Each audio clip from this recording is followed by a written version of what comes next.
Hello বন্ধুরা, আবারও চলে আসলাম নতুন একটা রেসিপি নিয়ে। কাঁঠালের পায়েস। হ্যাঁ, ঠিকই শুনছো তোমরা, কাঁঠালের পায়েস। আমিও যখন প্রথমবার শুনেছিলাম এটা অবাক হয়ে গেছিলাম, কিন্তু আমার শ্বশুরবাড়ির এই একটা ইউনিক রেসিপি, জাস্ট দারুণ। তোমরা অবশ্যই ট্রাই করো। এই রেসিপিটার জন্য প্রথমে দুধটাকে আমাদের গরম করে নিতে হবে, ভালো করে ফোটাতে হবে। আমি যে গ্লাসটা করে দুধটা দিলাম সেটার 2.5 গ্লাস দুধ আমি এখানে দিয়েছি। এরপরে আমি এখানে 10টা মতো কাঁঠাল ভালো করে পরিষ্কার করে রেখেছি এবং একটু ফোটানো দুধের মধ্যে আমুল দুধটা আমি এখানে গুলিয়ে রেখে দিচ্ছি। এবং গন্ধের জন্য আমি এখানে এলাচ ব্যবহার করেছি, গন্ধটা খুবই ভালো আসে এলাচটা দিলে। তারপরে একটু কাজু কিশমিশ আমি দিয়ে দিয়েছি এবং দুধটা কিন্তু খুব ভালো মতো নাড়তে হবে। দুধটা যদি তোমরা না নাড়ো তবে কিন্তু নিচে লেগে যাওয়ার সম্ভাবনা থাকবে। এরপরে কাঁঠালটা দিয়ে দেওয়ার পরে আবারও ভালো করে নাড়াচাড়া করে নিতে হবে। এরপরে আমি চিনি দেবো। চিনিটা আমি আমার স্বাদ অনুযায়ী দিয়েছি।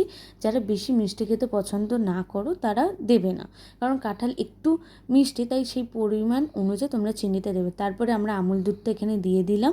আমুল দুধটা দেওয়ার পর ভালো করে আবারও মিক্স করার পরে আমরা এখানে ঢাকা দিয়ে রেখে দেবো কিছুক্ষণের জন্য। যেহেতু কাঁঠাল বেশিক্ষণের জন্য সেদ্ধ করতে লাগে না, আর পায়েসের মধ্যে যেহেতু একটুখানি দিলেই হবে, ব্যাস রান্নাটা আমাদের তৈরি। যদি তোমাদের ভালো লাগে অবশ্যই লাইক সাবস্ক্রাইব করে দিও।